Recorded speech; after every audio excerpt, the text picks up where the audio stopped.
विक्रांत ने मन्नत और अपनी असली माँ के साथ घर छोड़ दिया है।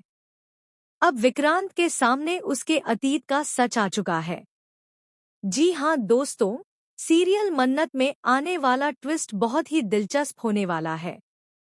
अब नीतू और रोनी की घिनौनी सच्चाई सामने आ जाएगी। जब विक्रांत पर हमला होगा तो इसका इल्जाम मन्नत पर लगाया जाएगा, लेकिन मन्नत खुद को बेगुनाह साबित कर देगी। दूसरी तरफ नीतू चीख चीख कर कहेगी कि शादी नहीं होगी, नहीं होगी, नहीं होगी। यह ड्रामा कहानी में और बड़ा तूफान लेकर आएगा।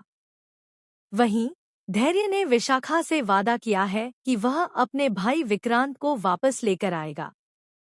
आखिर नीतू की हिम्मत कैसे हुई दूसरे के बच्चे को छीनने की, उसे किडनैप करने की? और इस साजिश में रोनी ने नीतू का पूरा साथ दिया। विक्रांत, जिसे अपनी असली माँ की याद तक नहीं थी, जब भी कुछ याद आता नीतू उसे दवाइयाँ देकर सब भुला देती थी। इसी वजह से अब ये सारा ड्रामा खड़ा हुआ है। लेकिन अब धैर्य लौट आया है और वह अब एक पावरफुल पुलिस अफसर है।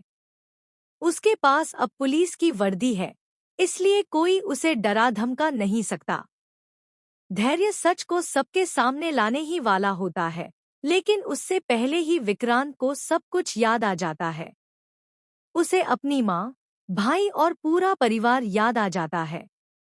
जी हाँ, अतीत के सारे राज अब विक्रांत के सामने खुलने वाले हैं और सच बिल्कुल आईने की तरह साफ हो जाएगा।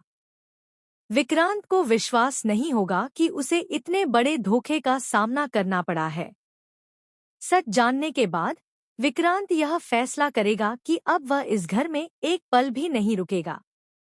नीतू और रोनी को छोड़कर वह घर छोड़ देगा, क्योंकि नीतू अब मन्नत को मारने की कोशिश तक करती है और यह देखकर विक्रांत बहुत दुखी होता है। उसे समझ नहीं आता कि नीतू इतनी उसके खिलाफ कैसे हो सकती है। अगर नीतू सच में विक्रांत से प्यार करती और वह उसका अपना बेटा होता तो वह ऐसा कभी नहीं करती, क्योंकि विक्रांत की खुशी मन्नत में ही है और ये बात नीतू अब तक नहीं समझ पाई है। अब मन्नत ने भी यह फैसला कर लिया है कि वह इस घर में नहीं